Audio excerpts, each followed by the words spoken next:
Assalamu алейкум экендештер. Бул чыгарылыш ашып кетсе 5-6 мүнөт видео болот. Ошон үчүн аянат көрүңүздөр. Кимдир бирөө үчүн өтө керектүү видео болот. Так что сөздүн темасы мындай. Москвадагы иштеп жүргөн экендештердин кээ бирлери блогго түшүп калгандар да. Мага мисалы көп адамдар жазат. Блогтон алгандар, блогтон сим айткенде барбы депчи таппай атам депчи. Бирок негизи блокировкадан сим айткенде Москвада көп, бирок ал гарантиясы менен жок, гарантиясы менен эмес да, жана лейв аккаунттар кылып берет, мисалы, билбейм, ушул мындай башкача да. Мен силер үчүн бир жакшы мындай железный бала таптым. Бул баланын аты Мыкы. Ассаламу алейкум, жалпы жамаат, Москвадагы жердештер, Экендештер, ушул Мыкы деген жигит ким блог болуп калса, ошону 5 мүнөт ичинде ачып берет. Ал үчүн эмне кылыш керек? Эч кандай акча бербейсиңер. Биринчиден, мындай баягы кээ бир жерлерде бар го, 20 миң бересиң, анан 15 миң бересиң, анан калганын кийин бересиң дегенче. Биякта андай жок. Ким блог болуп калса, ушул Мыкыга чаласыңар, астыда номерге чаласыңар да, по факту чалып туруп, барып жолугасыңар, жолугуп туруп праваңарды бересиңер. Праваңарды бергенден кийин 5 мүнөт ичинде ошол блокировканы ачып берет. Өзүнө Мыкы толуктай кетсең кандай болот негизи? Толуктап келе турган информация боюнча, например, буга чейин блокировка болгондор көбү замена алып келет да. Кыргызстанга барып, Башка права берет. башка права алып келип, ачтырсам иштеп кетет деп ойлойт да. Яндекс деген алгоритм бар да. Алгоритм распознавать этет, дагы анысында блокировка болуп калат. Анысында блокировка кылгандан кийин левый аккаунттар ачылат да. Биз өзүбүздө мурда ачып жүргөндөй эле. Левый аккаунттар ачылат, левый аккаунтунда пул тапкат. Азыр так как самозанятыйга бардан өткүзүп атпайбы? Баарын легально кылыш керек болуп атат да. Ошон үчүн биз азыр легалдуу түрдө ошол 5-10 мүнөттүн ичинде полностью аккаунттарын восстанавливать этип беребиз, доступ. Ал Яндекстен старый эмес, старыйда официально доступты возвращать этип беребиз да биз. Бизге деген нелери керек болот. Например, чтобы железно болуш үчүн гарантиясы менен 100%. Водительское удостоверенияны данныйлары керек болот. Анан, например, замена паспорт кылган, замена права кылган болсо, замена правасынын сүрөтү керек болот.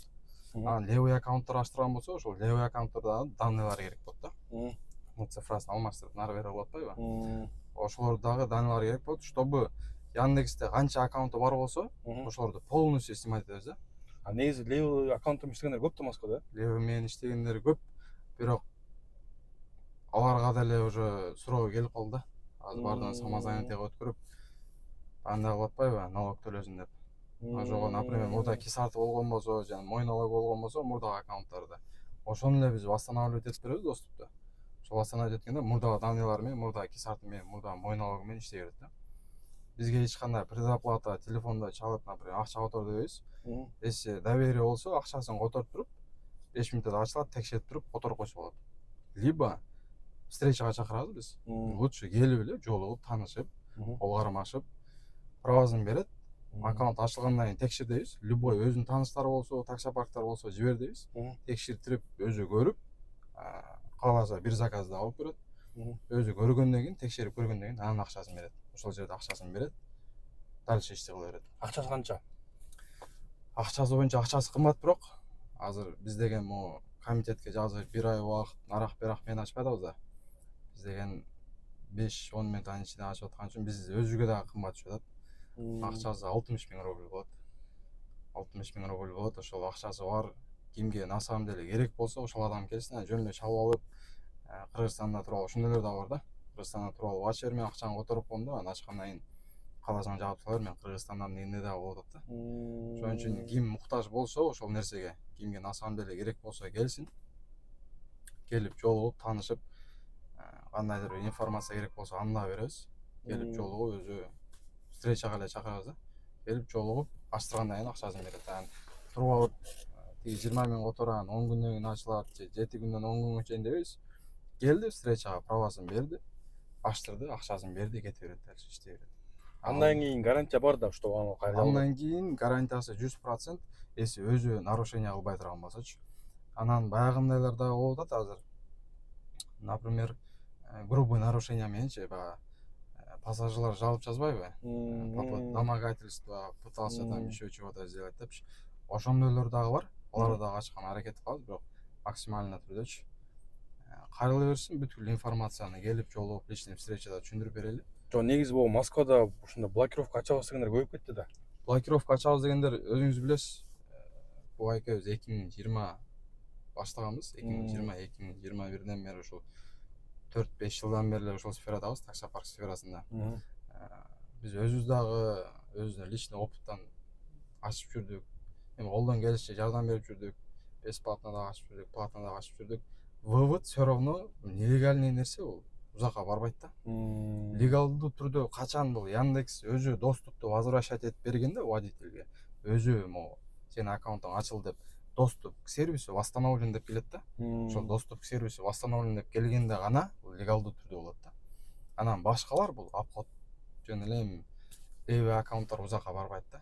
Эми аккаунт ачкандар көп, менин өзүмдүн деле тааныштарым бар да.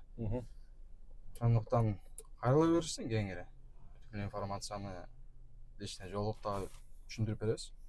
Так что мекендештер, өзүңөр уктуңар.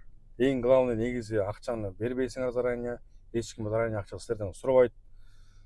Барасыңар, по факту жолугасыңар, өзүңөр ойлойт кеткендер жолугуп туруп, ошол жерден 5 мүнөттө аккаунт ачып, текшерип, акчаңызды берип, анан кетесиңер. Анан айта кетчү нерсем, буякта мага эч кандай чалбагыла. Мен буякта вообще эмесмин. Ушул МКга чаласыңар. Астыдан номерлерге чалып туруп анан барасыңар. Макулбу? А мага чала бербөйлү кечке. Аккаунт ачасың деп. Ошол. Эң главный просто мен оюм эмне, ушуну элдерге кичине жардам тийип калсын деп эле оюм да, негизичи аны. Ким ошо негизи кыргыздар көп буяктачы. Блокко түшүп калып, иштей албай, башка ишти иштеп, негизи таксиде иштеп атып, иштебей калган киши кайра таксиде иштегиси келе берет. Ошолорго жардам болот да.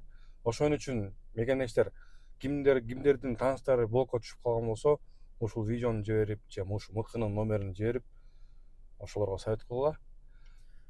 Ооба. Сүйлөшөлү. Жок, эми ошол. Салыша берсин, просто бул реклама деле эмес, просто көбү да билбей калат да. Көбү деген ар кимге кайрылып калат. Информация жетпейт да, көбү элечи. Информация жетпей, леги ачтырат, башка ачтырат. Биз эми группаларда эле номерлери жүрөт баары жакта элечи. Ошол көбүгө информация жетпей калган үчүн ошол информация жетпей калган үчүн ошол силер аркылуу дагы информацияны жеткирели дейбиз да. Ошол менен кеңештер уктуңуздар. Так что көрүшкөнчө аман болуңуздар.